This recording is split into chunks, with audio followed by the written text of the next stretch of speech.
হেফাজত, জামায়াত, বিএনপি বিভিন্ন মতাদর্শ ভিত্তিক আমাদেরকে সমাজকে বিভাজিত করে রাখা বিভিন্ন জনকে ট্যাগিং দেওয়ার চেষ্টা চলছে। আমরা এই বর্তমান পরিস্থিতিতে মনে করি ছাত্র সমাজ উদ্যোগে জাতীয় নাগরিক কমিটির যে একটি দল আসতেছে, সে দলটি একটি মধ্যপন্থার দল হবে, যে দলটি একটি বাইনারি কোনো প্রসেসের মধ্যে থাকবে না। কোনো মতাদর্শিক যে বিভাজন রয়েছে বাংলাদেশের মধ্যে, আমরা যে মতাদর্শিক বিভাজনগুলোর মধ্যে বিভিন্ন জায়গায় দেখতে পাচ্ছি যে প্রতিনিয়ত মানুষের খুন হচ্ছে এবং মানুষের মধ্যে সামাজিক যে আমাদের একটা হারমোনিয়াস দীর্ঘদিন ধরে আমরা লালন করে যাচ্ছি, সেগুলো ভেঙে পড়ছে। আমরা সামাজিক যারা বুদ্ধিজীবী রয়েছেন, সামাজিক যারা গোষ্ঠীগুলো রয়েছেন, পারিবারিক মণ্ডলে যাদের চর্চাগুলো রয়েছে এবং রাজনৈতিক পরিমণ্ডলে যাদের চর্চাগুলো রয়েছে, আমরা সবাইকে বলবো আসুন সামাজিকভাবে আমাদের যে ঐক্যের জায়গাটা, আমাদের ঐক্যের জায়গাটা গড়তে হবে এবং রাজনৈতিকভাবে এই ঐক্যের উপরে ভিত্তি করে যে মানুষগুলো আহত হয়েছে, শহীদ হয়েছে, তাদের বিচারের দাবিতে রাজপথে আমাদেরকে অবস্থান নিতে হবে। এই গণ অবস্থানের মধ্য দিয়ে এই ইলেকশনের পূর্বেই আওয়ামী লীগের নিবন্ধন আমাদেরকে বাতিলের দাবিতে রাজপথে ঐক্যবদ্ধভাবে লড়াইয়ে সামিল হতে হবে।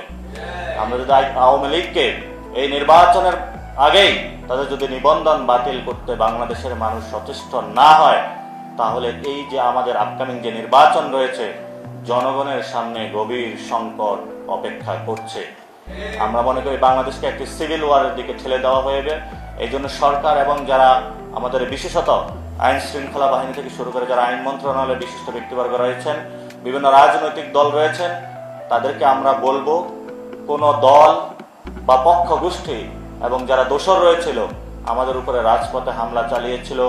আমাদের রক্তগুলো কেড়ে নিয়েছিল, আমাদের ভাইদেরকে শহীদ করেছিল, তাদের প্রতি দয়া দেখাবেন না। তারা সামাজিকভাবে তাদেরকে বয়কট করুন, পারিবারিকভাবে তাদেরকে বয়কট করুন, বিচারের দাবিতে ঐক্যবদ্ধ হন। বাংলাদেশের আওয়ামী লীগের একমাত্র সমাধান হলো তাদের বিচার প্রক্রিয়ার মধ্যে যেতে হবে এবং বিচার প্রক্রিয়ার মধ্যে দিয়ে গেলে যারা খুনের সাথে সম্পৃক্ত ছিল,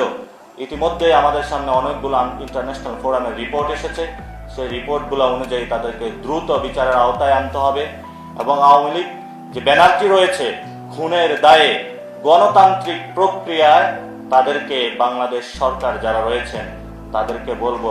দ্রুত গতিতে তাদের নিবন্ধন বাতিল করুন। কারণ গণতান্ত্রিক প্রক্রিয়ার মধ্যে খুনি কোনো ব্যানার যদি থাকে, তাহলে আমরা মনে করি খুনি হাসিনার বিচার এবং আওয়ামী লীগের ব্যানার, এই দুইটি যদি আগামী নির্বাচনে আমরা সুরাহাভাবে সমাধান না করতে পারি, তাহলে আগামীর বাংলাদেশের যে মানুষগুলো শহীদ হয়ে আত্মত্যাগের মধ্য দিয়ে একটি গণতান্ত্রিক বাংলাদেশ চেয়েছিল, সেই গণতান্ত্রিক বাংলাদেশের ফেরার কোনো আমাদের পথ নেই। এই জন্য আমরা বাংলাদেশের যে রাজনৈতিক দলগুলো রয়েছেন, বড় দল,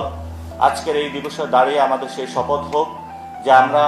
আমাদের যে স্বৈরাচারী ভিত্তিমূলগুলো রয়েছে পারিবারিক সোসাইটিতে এবং আমাদের যে জিওপলিটিক্যাল স্ট্র্যাটেজিক জায়গাগুলো থেকে আমাদের বিভিন্ন